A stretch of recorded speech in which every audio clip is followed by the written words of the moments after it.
ओम शांति। Spark audio book.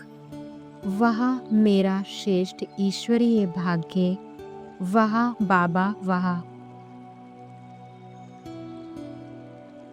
Part 5। यही पहला पार्ट है, मैं कौन। इसी मैं कौन के क्वेश्चन में सारा ज्ञान आ जाता है। मैं कौन, इसी प्रश्न के उत्तर निकालो तो कितनी लिस्ट बन जाएगी।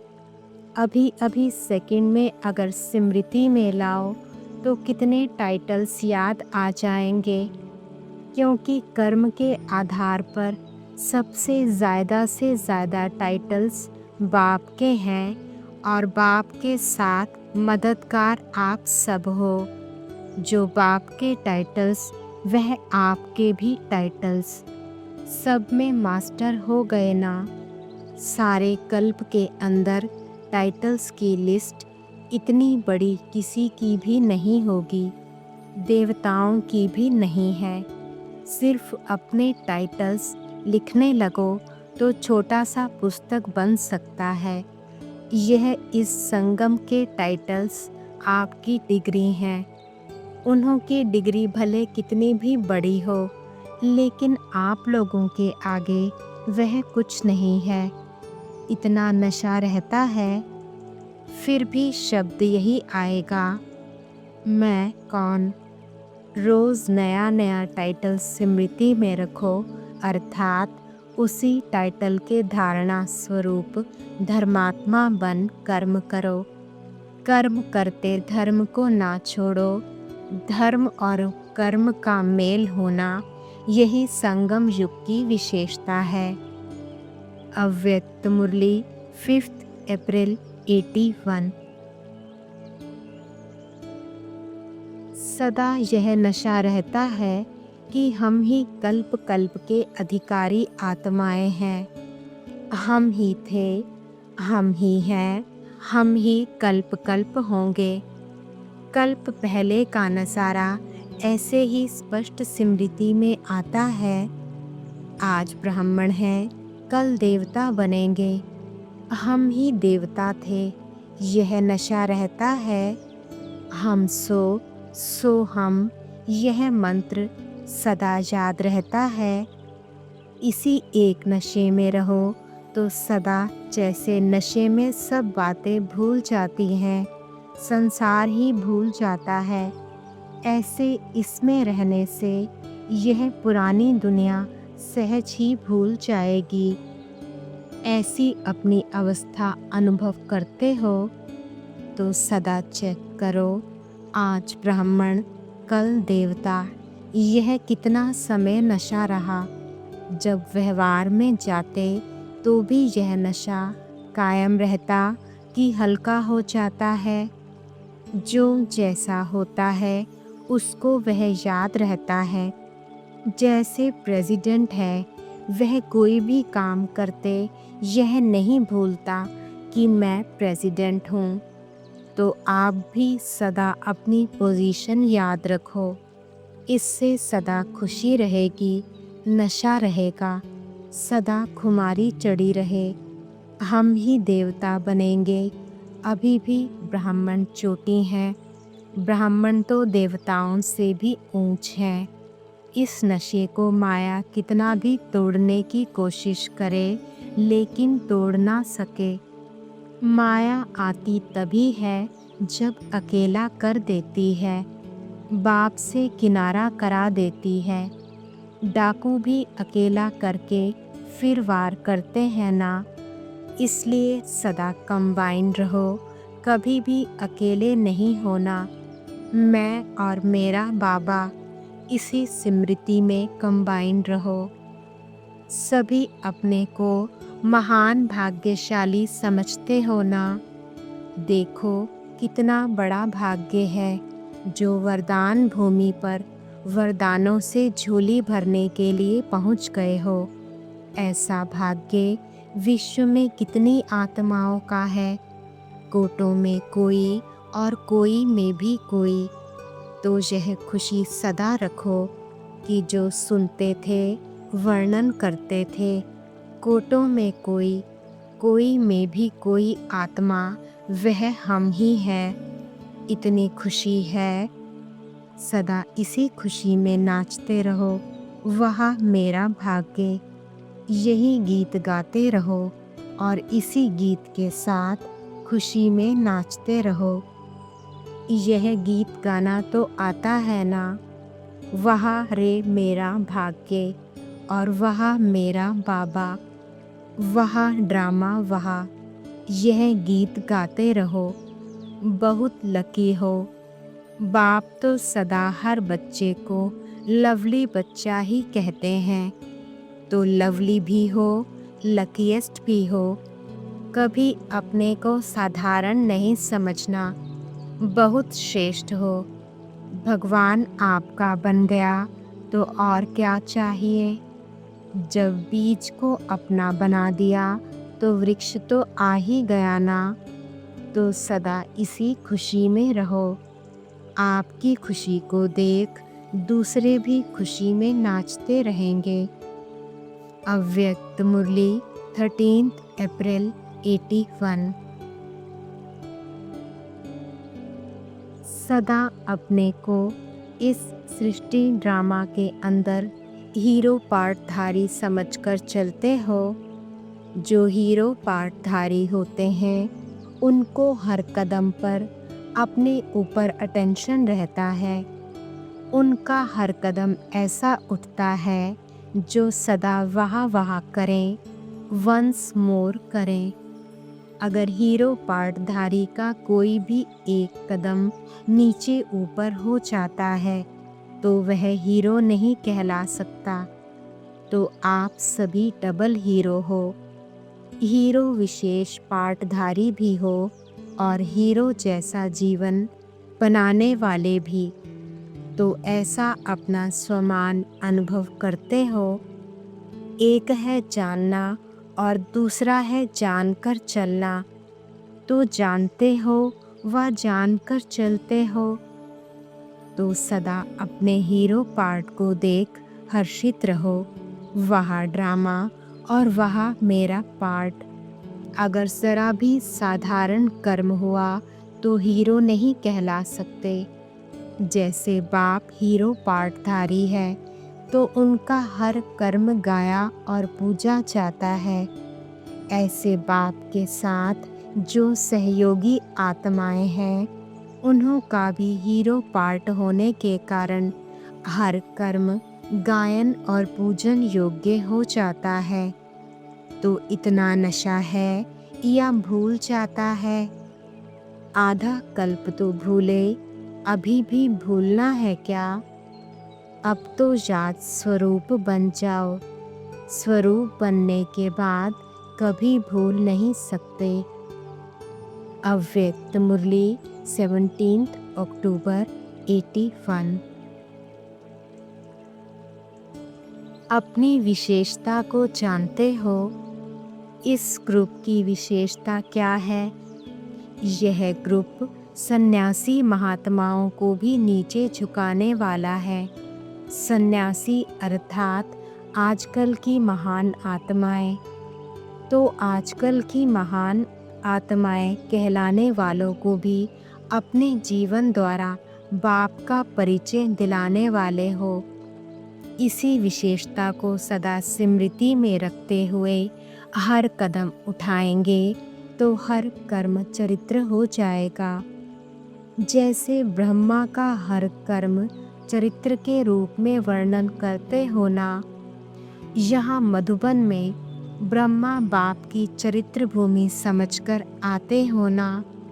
तो जैसे ब्रह्मा बाप का हर कर्म चरित्र बन गया क्योंकि श्रेष्ठ कर्म है, ऐसे इस ग्रुप की विशेषता है हर कर्म चरित्र समान करने वाले। क्योंकि अभी अलौकिक बाप के बच्चे अलौकिक हो गए। ब्रह्मा कुमार कुमारी का अलौकिक नाता हो गया। अलौकिक बाप, अलौकिक बच्चे और अलौकिक कर्म। अलौकिक कर्म को ही चरित्र कहेंगे तो सारे दिन में अमृत वेले से लेकर रात तक हर कर्म चरित्र हो, साधारण नहीं, अलौकिक हो। अलौकिक जीवन वाले साधारण कर्म कर ही नहीं सकते। अव्यक्त मुरली 29 अक्टूबर 81। आज बाप दादा सर्व बच्चों को किस रूप में देख रहे हैं, अर्थात अपने खुदाई खिदमतकार बच्चों को देख रहे हैं। जो है ही खुदाई खिदमतकार, उन्हों को सदा स्वतः ही खुदा और खिदमत अर्थात बाप और सेवा दोनों साथ साथ याद रहती ही है। वैसे भी आजकल की दुनिया में कोई किसका कार्य नहीं करता व सहयोगी नहीं बनता तो एक दो को कहते हैं भगवान के नाम से यह काम करो व खुदा के नाम से यह काम करो, क्योंकि समझते हैं भगवान के नाम से सहयोग मिल जाएगा और सफलता भी मिल जाएगी। कोई असंभव कार्य व होपलेस बात होती है तो भी यही कहते हैं भगवान का नाम लो तो काम हो जाएगा। इससे क्या सिद्ध होता है? असंभव से असंभव, ना उम्मीद से उम्मीदवार कार्य बाप ने आकर किए हैं। तब तो अब तक भी यह कहावत चली आती है, परंतु आप सब तो हैं ही खुदाई खिदमतकार, सिर्फ भगवान का नाम लेने वाले नहीं, लेकिन भगवान के साथी बन श्रेष्ठ कार्य करने वाले हैं। तो ऐसे खुदाई खिदमतकार बच्चों के हर कार्य सफल हुए ही पड़े हैं।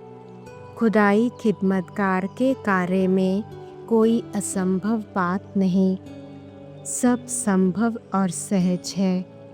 खुदाई खिदमतकार बच्चों को विश्व परिवर्तन का कार्य क्या मुश्किल लगता है? हुआ ही पड़ा है। ऐसे अनुभव होता है ना? सदा यही अनुभव करते हो कि यह तो अनेक बार किया हुआ है, कोई नई बात ही नहीं लगती। होगा, नहीं होगा, कैसे होगा, यह क्वेश्चन ही नहीं उठता, क्योंकि बाप के साथी हो। जबकि अब तक सिर्फ भगवान के नाम से ही काम हो जाते तो साथ में कार्य करने वाले बच्चों का हर कार्य तो सफल हुआ ही पड़ा है। इसलिए बाप दादा बच्चों को सदा सफलता मूर्त कहते हैं। सफलता के सितारे अपने सफलता द्वारा विश्व को रोशन करने वाले, तो सदा अपने को ऐसे सफलता मूर्त अनुभव करते हो। अव्यक्त मुरली 1 नवंबर 81। आज बाप दादा विश्व की आधार मूर्त आत्माओं को देख रहे हैं। सर्वश्रेष्ठ आत्मा विश्व के आधार मूर्त हो। आप श्रेष्ठ आत्माओं की ही चढ़ती कला व उड़ती कला होती है तो सारे विश्व का उद्धार करने के निमित्त बन जाते हो। सर्व आत्माओं की जन्म जन्मांतर की आशाएं मुक्ति व जीवन मुक्ति प्राप्त करने की स्वतः ही प्राप्त हो जाती हैं।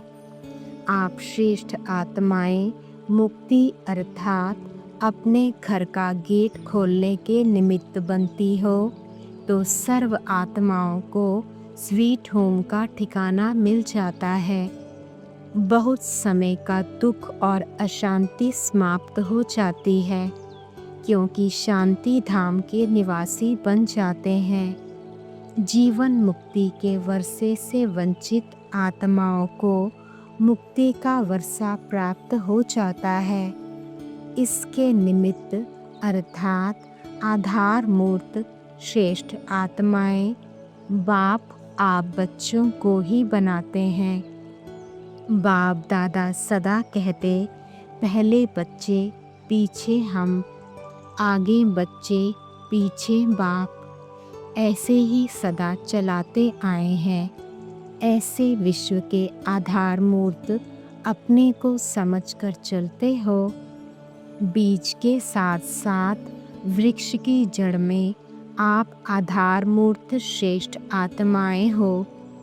तो बाप दादा ऐसी श्रेष्ठ आत्माओं से मिलन मनाने के लिए आते हैं।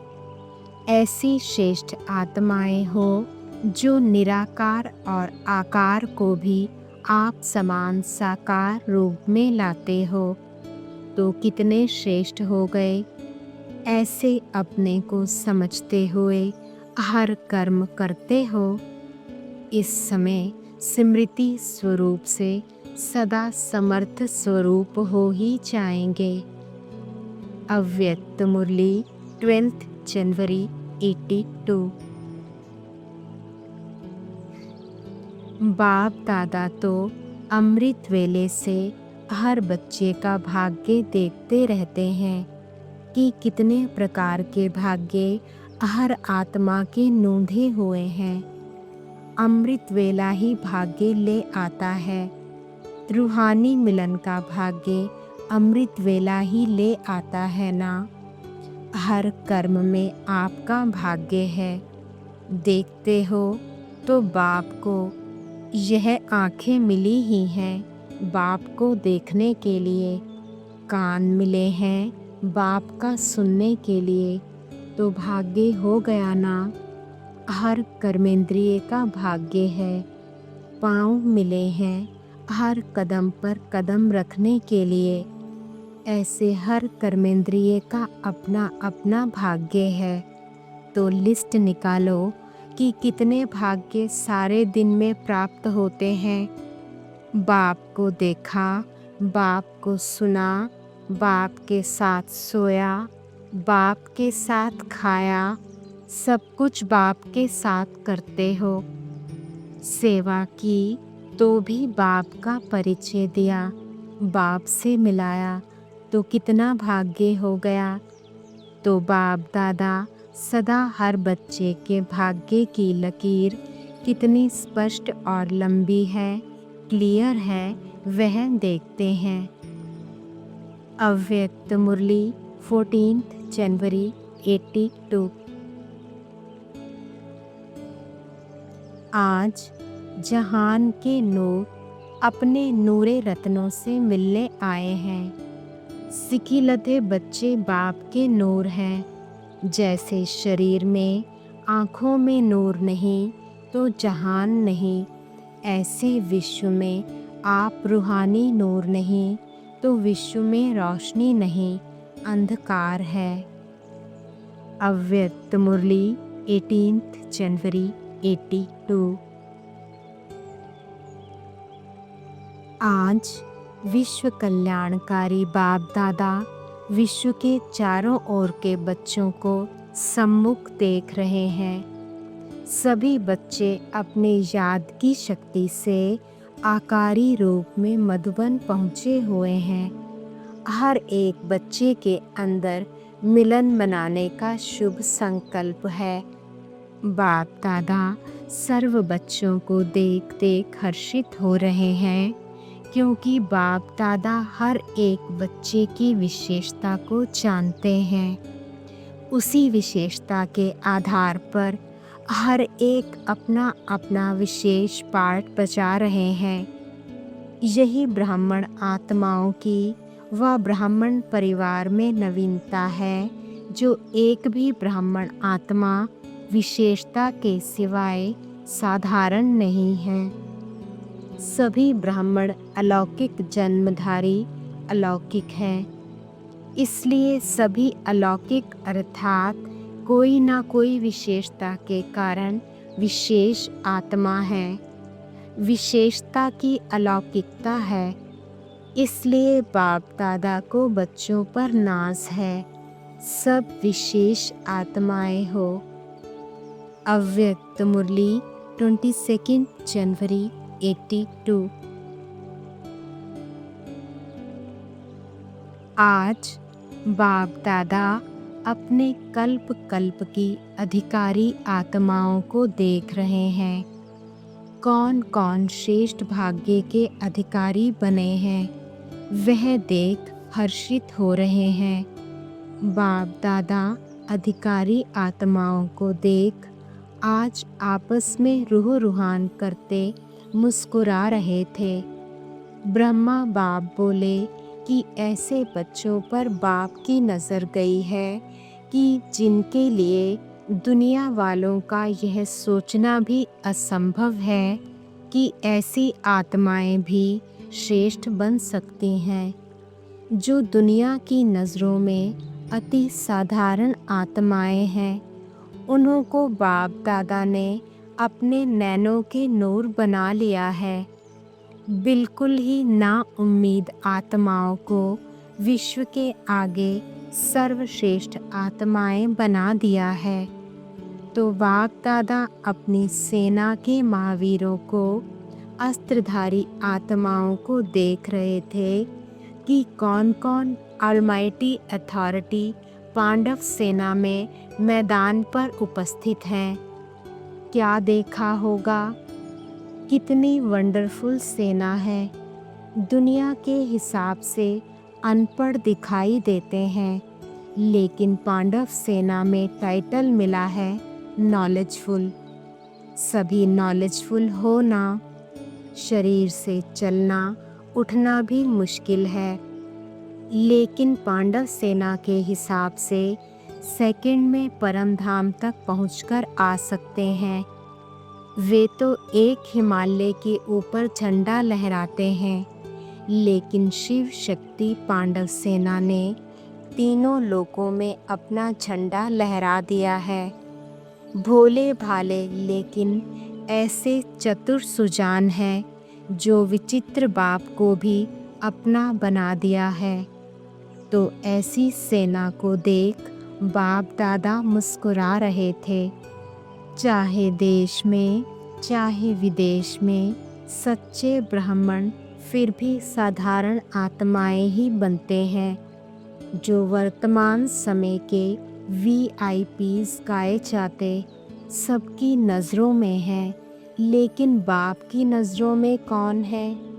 वे नामी ग्रामी कलयुगी आत्माओं द्वारा स्वार्थ के कारण गाए जाते व माने जाते हैं। उन्हों की अल्पकाल की कलयुगी ज़माने की महिमा है। अभी अभी महिमा है, अभी अभी नहीं है। लेकिन आप संगम युगी पांडव सेना के पांडव और शक्तियों की महिमा सारा कल्प ही कायम रहती है, क्योंकि अविनाशी बाप के मुख द्वारा जो महिमा गाई जाती है वह अविनाशी बन जाती है। तो कितना नशा रहना चाहिए। जैसे आजकल की दुनिया में कोई नामी ग्रामी श्रेष्ठ आत्मा गुरु के रूप में मानते हैं। जैसे जिनको लौकिक गुरु भी अगर कोई बात किसको कह देते हैं तो समझते हैं गुरु ने कहा है तो वह सत्य ही होगा, और उसी फलक में रहते हैं। निश्चय के आधार पर नशा रहता है। ऐसे ही सोचो, आपकी महिमा कौन करता है? कौन कहता है श्रेष्ठ आत्माएं? तो आप लोगों को कितना नशा होना चाहिए। वरदाता कहो, विधाता कहो, भाग्यदाता कहो, ऐसे बाप द्वारा आप श्रेष्ठ आत्माओं को कितने टाइटल मिले हुए हैं। दुनिया में कितने भी बड़े बड़े टाइटल हों, लेकिन आप श्रेष्ठ आत्माओं के एक टाइटल के आगे वह अनेक टाइटल्स भी कुछ नहीं हैं। ऐसी खुशी रहती है। अव्यक्त मुरली 17 मार्च 82। सच्चे ब्राह्मणों के तकदीर की लंबी लकीर 21 जन्मों के लिए कितने भाग्यवान हो जो भगवान के साथ पिकनिक कर रहे हो। ऐसा कब सोचा था कि ऐसा दिन भी आएगा जो साकार रूप में भगवान के साथ खाएंगे, खेलेंगे, हंसेंगे। यह स्वप्न में भी नहीं आ सकता, लेकिन इतना श्रेष्ठ भाग्य है जो साकार में अनुभव कर रहे हो। कितनी श्रेष्ठ तकदीर की लकीर है जो सर्व प्राप्ति संपन्न हो। वैसे जब किसी को तकदीर दिखाते हैं तो कहेंगे इसके पास पुत्र है, धन है, आयु है, लेकिन थोड़ी छोटी आयु है, कुछ होगा कुछ नहीं। लेकिन आपके तकदीर की लकीर कितनी लंबी है। 21 जन्म तक सर्व प्राप्तियों के तकदीर की लकीर है। 21 जन्म गारंटी है और बाद में भी इतना दुख नहीं होगा। सारे कल्प का पौना हिस्सा तो सुख ही प्राप्त होता है। इस लास्ट जन्म में भी अति दुखी की लिस्ट में नहीं हो तो कितने श्रेष्ठ तकदीरवान हुए। इसी श्रेष्ठ तकदीर को देख सदा हर्षित रहो। अव्यक्त मुरली 17 मार्च 82। हम अल्लाह के बगीचे के पुष्प हैं। इस स्वमान में रहो। सदा अपने को बाप दादा के अर्थात अल्लाह के बगीचे के फूल समझकर चलते हो। सदा अपने आप से पूछो कि मैं रूहानी गुलाब बन सदा रूहानी खुशबू फैलाता हूँ। जैसे गुलाब की खुशबू सबको मीठी लगती है, चारों ओर फैल जाती है, तो वह है स्थूल विनाशी चीज़ और आप सब अविनाशी सच्चे गुलाब हो। तो सदा अविनाशी रूहानियत की खुशबू फैलाते रहते हो। सदा इसी स्वमान में रहो कि हम अल्लाह के बगीचे के पुष्प बन गए। इससे बड़ा स्वमान और कोई हो नहीं सकता। वह मेरा श्रेष्ठ भाग्य, यही गीत गाते रहो। भोलानाथ से सौदा कर लिया तो चतुर हो गए ना। किसको अपना बनाया है, किससे सौदा किया है, कितना बड़ा सौदा किया है। तीनों लोग ही सौदे में ले लिए। आज की दुनिया में सबसे बड़े ते बड़ा कोई भी धनवान हो, लेकिन इतना बड़ा सौदा कोई नहीं कर सकता। इतनी महान आत्माएं हो, इस महानता को स्मृति में रखकर चलते चलो। अव्यक्त मुरली 27 मार्च 82। आज बाप दादा माला बना रहे थे। कौन सी माला? हर एक श्रेष्ठ आत्मा के श्रेष्ठ गुण की माला बना रहे थे, क्योंकि बाप दादा जानते हैं कि श्रेष्ठ बाप के हर एक श्रेष्ठ बच्चे की अपनी अपनी विशेषता है। अपने अपने गुण के आधार से संगम युग में श्रेष्ठ प्रारब्ध पा रहे हैं। बाप दादा आज विशेष प्यादे ग्रुप के गुणों को देख रहे थे। चाहे पुरुषार्थ में लास्ट ग्रुप कहा जाएगा, लेकिन उन्हों में भी विशेष गुण जरूर हैं और वही विशेष गुण उन आत्माओं को बाप का बनने में विशेष आधार है। तो बाप दादा पहले नंबर से लास्ट नंबर तक नहीं गए, लेकिन लास्ट से फर्स्ट तक गुण देखा। बिल्कुल लास्ट नंबर में भी गुणवान थे। परमात्म संतान और कोई गुण ना हो, यह हो नहीं सकता।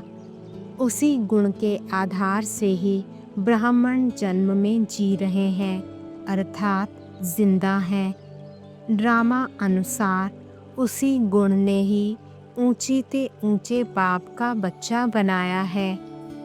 उसी गुण के कारण ही प्रभु पसंद बने हैं, इसलिए गुणों की माला बना रहे थे।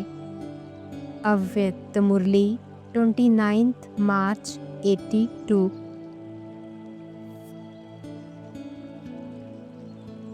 ओम शांति।